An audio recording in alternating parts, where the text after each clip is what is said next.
மாண்புமிகு அண்ணன் பொன்முடி அவர்கள் உயர்கல்வித்துறை அமைச்சராக இருந்தார்கள்.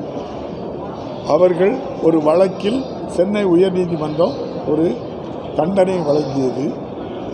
மேல்முறையீடு செய்தார்கள் உச்சநீதிமன்றத்தில். நேற்று உச்சநீதிமன்ற மேல்முறையீட்டு வழக்கில் அவருக்கு வழங்கப்பட்ட தண்டனை தடை செய்யப்பட்டது. தண்டனை தடை செய்யப்பட்டது.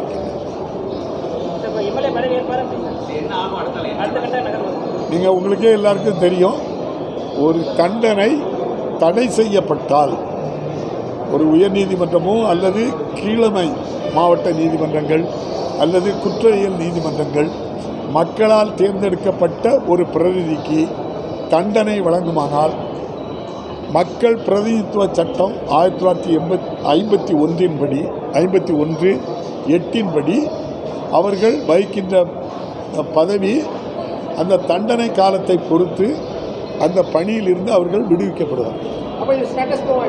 இப்போ ஏற்கனவே அதன் அடிப்படையில் உயர்நீதிமன்ற தீர்ப்புப்படி அவருடைய பதவி என்ன செய்யப்பட்டிருக்கிறது, தொடர்ந்து அதில்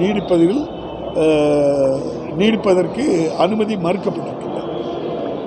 அந்த உத்தரவு நம்ம தான் போட்டிருக்கோம். இப்படி ஒரு உயர்நீதிமன்ற தீர்ப்பு அதன் அடிப்படையில் அவர் வைத்து வந்த சட்டமன்ற உறுப்பினர் பதவிக்கு என்ன செய்யிருக்கோம், அவர் தொடர முடியாதுன்னு ஒரு உத்தரவு நான் போட்டிருக்கேன். இப்போ உச்சநீதிமன்ற தீர்ப்பில் உயர்நீதிமன்ற தீர்ப்பில் வழங்கப்பட்ட தண்டனை தடை செய்யப்பட்டதால் மீண்டும் அவருக்கு அந்த வாய்ப்பை வழங்குவது எவ்வாறு வழங்குவோம் என்றால், வயநாடு நாடாளுமன்ற உறுப்பினர்